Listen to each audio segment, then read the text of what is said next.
শোপিজেন বাংলা ইবুকে প্রকাশিত নীলাঞ্জনা সরকারের গল্প অবলম্বনে দ্য শর্টেজ অফিসিয়ালের পক্ষ থেকে এই সপ্তাহের নিবেদন ব্রিংহন। কাহিনীকে আমরা দুটি পর্বে উপস্থাপিত করতে চলেছি। আজ শুনবেন প্রথম পর্ব।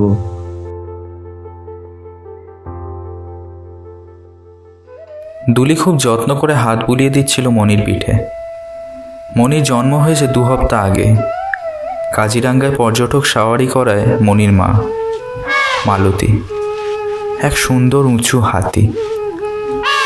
সেই ভোর রাতে শুরু হয় মালতীর কাজ, তারপর দুপুরে একটু বিশ্রাম। তখন বাচ্চাকে একটু আদর করতে পারে সে। তারপর বিকাল হলেই আবার জঙ্গলের পথে যাত্রা। মনি বড় একা হয়ে যায় ওই সময়টা। সবেমাত্র কদিন হলো এই পৃথিবীর আলো দেখেছে সে। কিছুই বোঝে না মা ছাড়া আর কে আপন। তবু দুলি তার কাছের মানুষ হয়ে উঠেছে এই কদিনেই। মৈনাকচন্দ্রর বিশাল ব্যবসা। এই কাজিরাঙ্গাতে তার হোটেল বেশ সুনাম কুড়িয়েছে। শুধু ভারতবর্ষ নয়, বিদেশ থেকেও অনেক পর্যটক আসে তার হোটেল মুনলাইটে। এখানকার সব হোটেল থেকেই জঙ্গল পরিদর্শনের ব্যবস্থা আছে, হাতির পিঠে চাপিয়ে অথবা জিপে করে। তবে মৈনাকবাবুর বিশেষত্ব হচ্ছে এসব কিছু ছাড়াও তার হোটেলে প্রতি রাতে কাজিরাঙ্গা স্থানীয় বাসিন্দাদের নিয়ে সাংস্কৃতিক অনুষ্ঠান আর বনফায়ার। মুনলাইট হোটেলের পরিবেশও অদ্ভুত সুন্দর। অনেকটা জায়গা নিয়ে, ঠিক যেন জঙ্গলের মধ্যেই ছোট ছোট কাঠের দোতলা বাড়ি, অনেকটা নিজস্ব বাংলোর মতো। মুনলাইট হোটেলে যত হাতি আছে তাদের থাকার জায়গা ওই হোটেলের খুব কাছাকাছি। কেউ চাইলে বিকালে হাঁটতে বেরিয়েও দেখে আসতে পারে। মৈনাকবাবু প্রায় গোটা 10 হাতির মালিক। পর্যটকরাই ওনার ভগবান, তাই তাদের যাতে কোনো অসুবিধা না হয় সেদিকে খুব খেয়াল রাখেন তিনি। হাতিগুলো দেখাশোনা আর পরিচালনা করার জন্য প্রায় গোটা 15 জন মানুষ দিনরাত খাটে। দুলির বাবা সন্তোষ সেই মৈনাকবাবুর কাছেই মাহুতের কাজ করে। দুলির বয়স 16। লেখাপড়া খুব ছোটবেলাতেই বন্ধ হয়ে গেছে টাকার অভাবে। দুলিকে ওর বাবা বলে এখন থেকেই কাজ বুঝে নিতে। হাতির সাথে ওঠা বসা কখন প্রাণ যায় কে বলতে পারে। সব জানা থাকলে দুলি ওর বাবার জায়গায় কাজে লেগে যেতে পারবে। বাবার মুখে এমন কথা শুনে দুলির খুব মন খারাপ হয়, কিন্তু ওর মা ওকে বোঝায়, বলে ওরে না খেতে পেয়ে মরার সে হাতির পিঠে চড়া অনেক ভালো। এই হাতি আমাদের ভগবান। সেই থেকে দুলি ওর বাবার সাথে হাতিগুলোর কাছে রোজ আসে। ওদের খেতে দেয়, স্নান করায়, গল্প করে। ওদের বন্ধু হয়ে উঠেছে সে। এই মনিকেও হতে দেখলো দুলি। খুব ভাব দুজনের। বাবার বন্ধুরাও দুলিকে কাজ শেখায়। এখানকার মানুষগুলোর মধ্যে আপন পর নেই, আছে শুধু আত্মীয়তা। বোঝাই যায় না যে এরা রক্তের সম্পর্কের নয়। দুলি ওর বাবাকে যত দেখে তত অবাক হয়। মাঝে মাঝে মনে হয় মালতী বুঝি মানুষ। সন্তোষ তাকে যেভাবে সবকিছু শেখায় তা দেখার মতন। দুলি তখন মনির ওপর খবরদারি করে। ওকে বলে, তুই তাড়াতাড়ি বড় হয়ে ওঠ তো মনি। তুই বড় হয়ে গেলে তোর ফিটে চেপে আমি জঙ্গলে যাব। মনে রাখিস, যদি তখন আমায় না করেছিস তো কানে আমি সুরসুরি দেব। মনি কত বোঝে জানে না দুলি, কিন্তু এইসব বলে সে নিজেই হেসে গড়াগড়ি খায়। দুলি খুব শিখতে ভালোবাসে। বিশেষ করে জঙ্গলের যেমন কোনো শুরু আর শেষ নেই, তাকে নিয়ে তেমনই দুলির কৌতূহলেরও শেষ নেই। সন্তোষ তো দুলিকে প্রায়ই বলে জঙ্গলের প্রকৃতির বৈচিত্র্যের ওপর আকর্ষণ বাড়ে বই কমে না। সেদিন দুপুরে সন্তোষ জঙ্গলে গেলে দুলি মনির সাথে অনেকক্ষণ খেলল। তারপর মনিকে জল দিয়ে একটু এগিয়ে আসতেই সামনের গাছটার দিকে চোখ গেল তার। কি সুন্দর ফুল ফুটেছে গাছটায়। বেশ কয়েক রকম রং বেরঙের পাখি এসে ডালে ডালে ঘুরছে। কে রে সন্তোষের পোলা, এত কি ভাবছিস? না কাকা, তেমন কিছুই না। ভাবছি এই সামনের গাছটা কতদিন আর বাঁচবে। কেন রে, বাঁচবে না কেন? দিব্যি সুন্দর গাছ। এই জঙ্গলে বড় হচ্ছি কাকা, কত জমি খালি হয়ে গেল। আমরা তো চাষবাস করিই না, অপেক্ষায় থাকি কখন এই হাতিগুলো নিয়ে আমরা জঙ্গলে ঢুকবো। এইসব আমাদের বাসার উপায়। সেই জঙ্গল তো এখন আর ঘন নেই গো। এই তো সেদিন দেখলাম পল্টুদের খেতে গন্ডার, ওরা ভুল করে চলে এসেছে আমাদের মধ্যে। তোর অত ভাবিস নে, ওরা ওদের মতো, আমরা আমাদের মতো। যখন সত্যিকারের জঙ্গলে ঢুকবি তখন বুঝবি।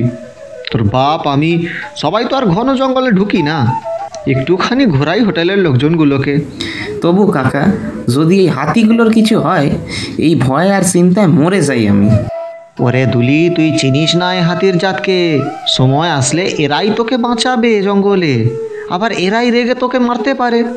কিছুটি বলা যায় না এদের ব্যাপারে। জঙ্গলের কোন জন্তুর বুকের পাটা আছে এই হাতিগুলার পিছনে লাগতে যাবে? চল চল, এবার উঠে পড় দেখি, মেলা অনেক কাজ বাকি আমার। সন্দুলি, তোর বাপকে একবার জিজ্ঞেস করিস জঙ্গলের রানীর কথা। জঙ্গলের রানী আবার কে? এমন নাম তো বাবার মুখে আগে শোনেনি। মনে মনে অপেক্ষায় থাকে বাবার। সেদিন রাতে বাপ ছেলে বাড়ির উঠোনে বসে অনেকক্ষণ গল্প করল, জঙ্গল সফরের কত কথা। তবু দুলির মন অশান্ত। যখন থেকে সে জঙ্গলের রানীর কথা শুনেছে, তার মনের ভেতর উথাল পাথাল হচ্ছে। কিন্তু সন্তোষকে কিছু জিজ্ঞেস করতে ভয় হচ্ছে তার। সত্যিই তো, বাবা কোনোদিন এই নিয়ে কোনো কথা বলেনি, তাহলে চন্দন কাকু কেন জিজ্ঞেস করতে বলল? কিন্তু কতক্ষণ লুকাবে? বাবা ছেলের মুখ দেখেই বুঝেছে। কি রে, এত চুপচাপ? না বাবা, মানে তোমার কথা শুনছি আর ভাবছি কবে তোমার মতন একা একা জঙ্গলে যাব। তাই কি? আমার যেন ভালো ঠেকছে না তোর মুখটা। কি হয়েছে রে দুলি, সত্যি করে বল। দুলি চুপ করে থাকে। সন্তোষও ভাবে ছেলেটা কত বড় হয়ে গেল। আগে কত কলকল করতো, ওর কথা শুনতে শুনতে প্রায় ভোর হয়ে যেত। অবশেষে নিস্তব্ধতা ভাঙে দুলি। বাবা, জঙ্গলের রানীকে তুই কি করে জানলি? বলো না গো, তুমি তো কত গল্প করো, কিন্তু এই নাম তো আগে কোনোদিন শুনিনি তোমার মুখে। ও নাম তুই মুখেও আনিস না, ওই নামে আমার খুব কষ্ট লুকিয়ে আছে। শুতে চলে যায় সন্তোষ, কিন্তু দুলি বসে থাকে অনন্ত অপেক্ষা নিয়ে। কে এই জঙ্গলের রানী? কেন তার সাথে সন্তোষের কষ্ট জড়িয়ে আছে? বাবাকে কোনোদিন এত মন খারাপ করতে দেখেনি সে। তাহলে ঠিক কী ছিল ঘটনাটা? এরকম আরও অনেক প্রশ্নের উত্তর খুঁজে বেড়ায় সে আকাশের তারাদের মাঝে। ভাবতে ভাবতে কখন ঘুমিয়ে পড়েছিল সে নিজেও জানে না। মায়ের ডাকে ঘুম ভাঙে তার। কি রে বাপ, রাতের বেলা এইখানে শুয়েছিলিস? আমি তোর বাবাকে খুব বকেছি। আমার সোনা ছেলেটাকে যদি কোনো জানোয়ারে ধরতো। কি যে বলো না মা, আমি কি এখন ছোট? সে আর বলতে। পিছন থেকে সন্তোষ বলে ওঠে, তুই এখনো সেই ছোটটাই আছিস। ওরা তিনজনেই হেসে ওঠে। দুলির মা বলে, আমি সব শুনেছি রে। আসলে তোর বাবা ভয় পায় জঙ্গলের আসল রূপটা জানলে তুই যদি এই কাজ থেকে সরে আসতে চাস, তাই ধীরে ধীরে জানাই ভালো রে। না মা, জঙ্গলকে ভালোবাসতে গেলে পুরোটাই তো জানতে হবে, নইলে আসার সময় লড়ার সাহস পাবো কিভাবে? তা ঠিক। ও দুলির বাবা, তুমি বরং বলেই দাও। এত করে বলছিস যখন, শোন তাহলে। আমি তখন মৈনাকশিটের ওখানে বছর চারেক হলো কাজে লেগেছি। মালতী তখন অনেকটা ছোট। ওর মা ছিল মিথিলা। তাকে এক সার্কাস কোম্পানির কাছ থেকে পোয়াতি অবস্থায় কিনেছিল শেঠ, সেই সার্কাস কোম্পানি বন্ধ হয়ে গিয়েছিল বলে।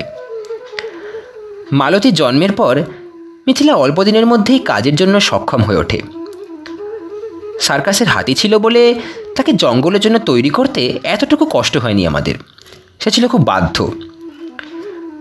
মিথিলার মুখখানাও ছিল খুব সুন্দর। প্রথম প্রথম জঙ্গল থেকে কাঠ আর ঘাস আনানো হতো মিথিলাকে দিয়ে। ওর মাহুত ছিলাম আমি। সার্কাসের হাতি হওয়ার দরুন মাল বইবার অভিজ্ঞতা ওর ছিল না, তাই কয়েক সপ্তাহ খুব খাটুনি হয়েছিল বটে। তবে খুব তাড়াতাড়ি কষ্ট সহিষ্ণু হয়ে উঠেছিল সে। মাঝে মাঝে মিথিলাকে নিয়ে ঘুরতে যেতাম আমি। এমনই এক ভোরবেলা এই গ্রামের মধ্যে দিয়ে হেঁটে যাচ্ছিলাম আমি, আর সঙ্গে ছিল মিথিলা। হঠাৎ আমি নালার ধারে নরম জমিতে বেশ খানিকটা এলাকায় কিছু পায়ের ছাপ দেখতে পেলাম। যদিও ছাপটা একটু ঘেঁটে গিয়েছিল, তবুও নিজের অভিজ্ঞতা থেকে বুঝলাম ওটা একটা গন্ডারের। আবার সোজা হাঁটতে লাগলাম, কারণ কাজিরাঙায় গন্ডার ঘুরে বেড়ানোটা কোনো নতুন ঘটনা নয়, প্রায় খেতে চলে আসে তারা। কিন্তু মনের মধ্যে ভয়টা বেশ চেপে বসলো যখন সামনে কিছুটা গিয়ে আবারও সেই পায়ের ছাপটা পেলাম, আর একটা রক্তাক্ত ছোট ছেলের দেহ। কোনো সাড়া ছিল না শরীরে। খুব ভোর, তাও আবার শীতের সকাল, তাই রাস্তায় লোক ছিল না বললেই হয়। ছেলেটা বোধহয় ঘুম ভেঙে যাওয়ায় রাস্তায় খেলে বেড়াচ্ছিল, যা গ্রামের থেকে খুব সাধারণ ঘটনা। আশেপাশে কাউকে দেখতে না পেয়ে জোরে হাঁক দিলাম, কেউ আছো? এ কাদের বাড়ির ছেলে গো? সাড়া না পেয়ে বুঝলাম বাড়ি থেকে দূরে ছিল ছেলেটা। তাই আর অপেক্ষা না করে মিথিলার পিঠে চাপিয়ে সোজা শেঠের কাছে এলাম। হোটেলে তখন অনেক লোকের ভিড়, শেঠের ব্যবসা দারুণ চলছে। সকাল থেকেই তোড়জোড় হোটেলে রান্না করে। শেঠ অফিস ঘরে বসে চা খাচ্ছিল। হোটেলের ডাক্তার এসে বলল, দেহে প্রাণ নেই, কেউ যেন কুপিয়ে দিয়েছিল বাচ্চাটাকে।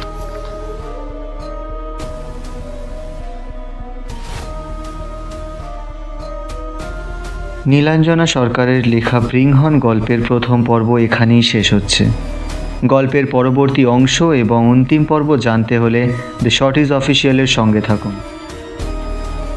পরবর্তী ভিডিওর নোটিফিকেশন পেতে হলে আমাদের চ্যানেলটিকে সাবস্ক্রাইব করুন এবং পাশে বেল আইকনটি প্রেস করুন। এখন থেকে আপনারাও আমাদের গল্প পাঠাতে পারেন। আমাদের গল্প পাঠাতে হলে আপনার লেখা যে কোনো মৌলিক গল্প আমাদেরকে পাঠাতে পারেন connectwiththeshortisofficial@gmail.com এই মেল আইডিতে।